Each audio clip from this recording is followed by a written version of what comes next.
Hello students, welcome to EduRev. Have you ever wondered how the things you buy reach the shop near your home? Or why stores are stocked all year round?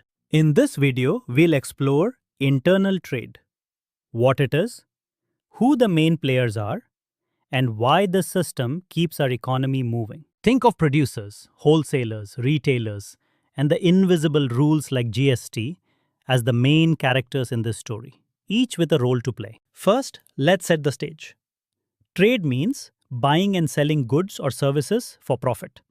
And since ancient times, it has linked people and places together. Internal trade is simply trade that happens within a country's borders, moving goods from factories to homes without crossing national customs. Its principal aim is straightforward: to deliver domestically produced goods to consumers where and when they are needed. Because no single person or nation can make everything, specialization helps businesses focus on what they do best and trade for the rest. Now let's meet the first major group: wholesalers, who buy large quantities from producers and sell in smaller lots to retailers. Wholesalers perform important functions.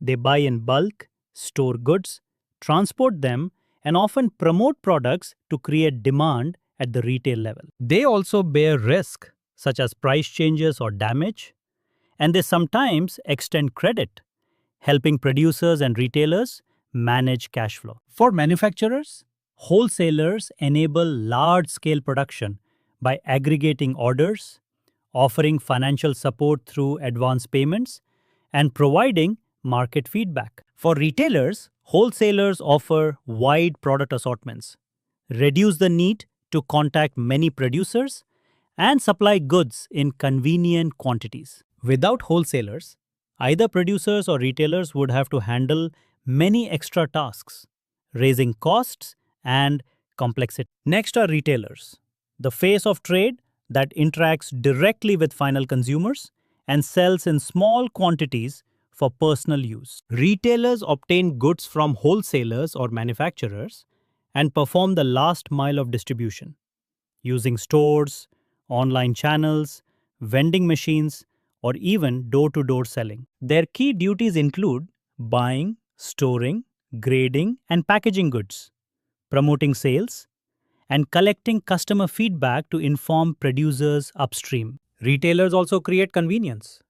They bring products close to homes, offer choices, and sometimes after-sale services like delivery or repairs. Let's look at retail types in two broad groups: itinerant retailers, who move around, and fixed shop retailers, who operate from a permanent location. Itinerant sellers, peddlers, hawkers, and market traders, serve customers where they gather, offering convenience and small-scale access to daily needs. Fixed shop retailers range from small neighborhood shops and specialty stores to large departmental stores and supermarket chains with organized operations. Small shopkeepers build local relationships, often extending credit and personal service, while large stores offer one-stop shopping, central buying, and many services under one roof. Departmental stores organize products into departments and provide extra amenities,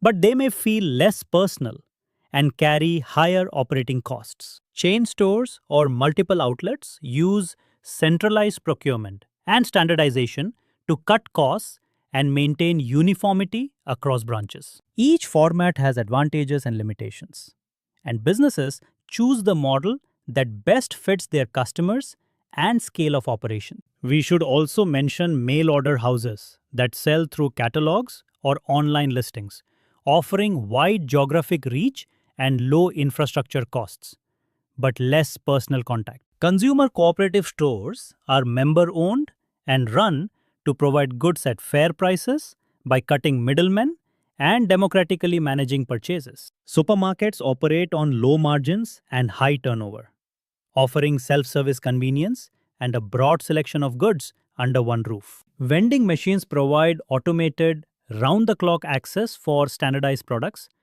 though they need reliable maintenance and suitable packaging. Across these varied forms, the goals are similar: create time and place utility, ensure product availability, and make buying easy for consumers. An important policy development that reshaped internal trade in India is the Goods and Services Tax, or GST, introduced on 1st July 2017. GST unified many indirect taxes into a single framework with a destination-based principle, aiming for the idea of one nation, one tax. Practically, GST charges tax at each stage of value addition, while allowing input tax credit.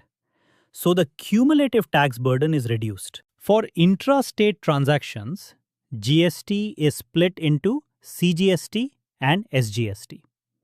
And for interstate supplies, IGST applies, helping streamline compliance across states. The benefits of GST include easier doing of business, reduced cascading of taxes, improved tax administration, and potential consumer price benefits. Of course, GST also requires firms to adapt accounting, invoicing, and compliance systems, which is why support structures matter. This brings us to the role of industry associations like ASSOCHAM, CII, and FICCI, which advocate for uniform policies and infrastructure to ease internal trade. These bodies work on transport corridors, harmonizing local lives, improving market linkages for agriculture, and promoting standards for weights and measures. They help bridge industry and government on tax policy, logistics investment, labor laws, and other issues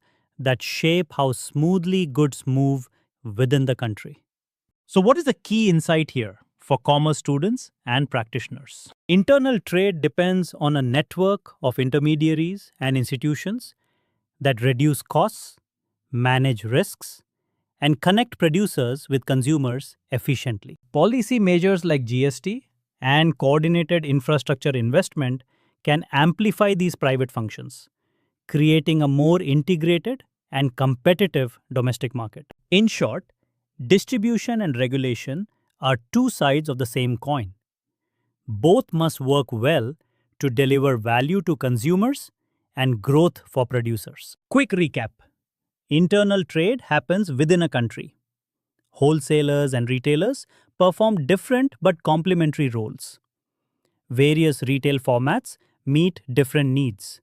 And GST plus industry advocacy shape the trade environment. If you remember one thing, let it be this. The journey from factory to family requires many hands and smart policy. And each link adds value in its own way. Thank you for listening gently and staying curious about how markets work behind the scenes. If you want to learn more, explore the detailed lessons and practice questions on EduRev to deepen your understanding and build strong commerce skills.